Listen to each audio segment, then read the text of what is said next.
Ikaw naman, ano naman ang na-realize mo? Ano po, wag na po magjowa ng katulad niya.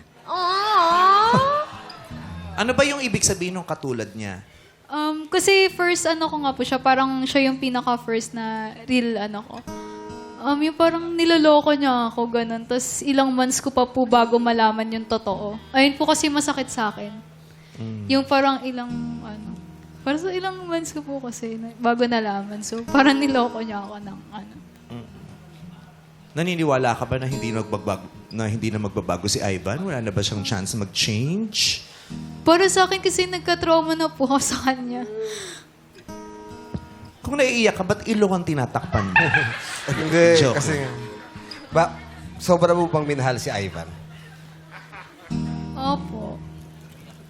Narito Bakit ang po tissue kami- kung kakailanganin mo. Oh, bakit ba dyan sa baba? Pwede kasi baka kailangan niyang promoseso. Pag kailangan niya nandiyan lang tissue, huwag mo siyang i-force na punasan agad yung Sa bagay, para, tears niya. para mabilis tumuloy yung luha mo ba? Maapaw na eh.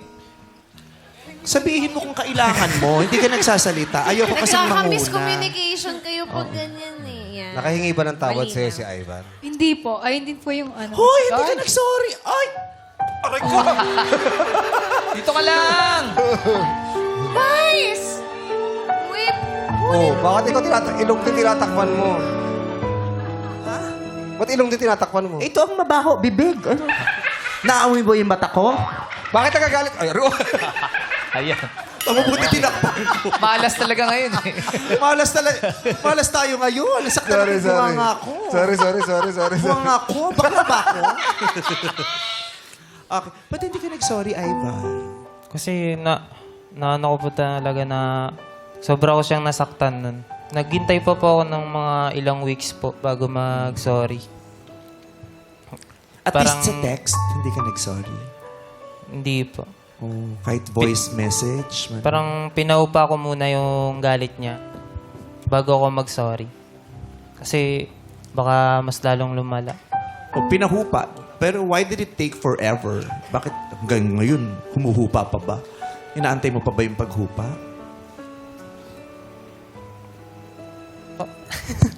Hindi, kasi sinasabi niya hindi ka raw nag-sorry sa kanya. Hanggang ngayon ba? Hindi siya nagsasorry?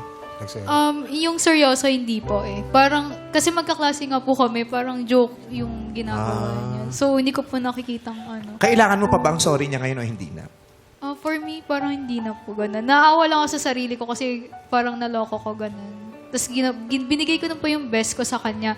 Yung mali ko lang is hindi lang ako pinapayagan ng parents ko. Ganun. Kasi 7 p.m. na po kasi uwian namin. So kung sasama pa ako sa kanila, ang layo pa po ng bahay ko. Ganun. But it's okay. Oo. Na sana matapos, ma-realize mo na hindi mo dapat kaawaan yung sarili mo. Everything that happens in your life is a tool for growth. Yung mga masasakit na yan, yung mga masasakit, yung mga lugmok, tapilok, yung mga maling desisyon, yung feeling mo nagkamali ka ng desisyon, yung mga sakit na naramdaman mo, eventually lahat yan magiging kapangyarihan mo. Magiging kapangyarihan mo yan.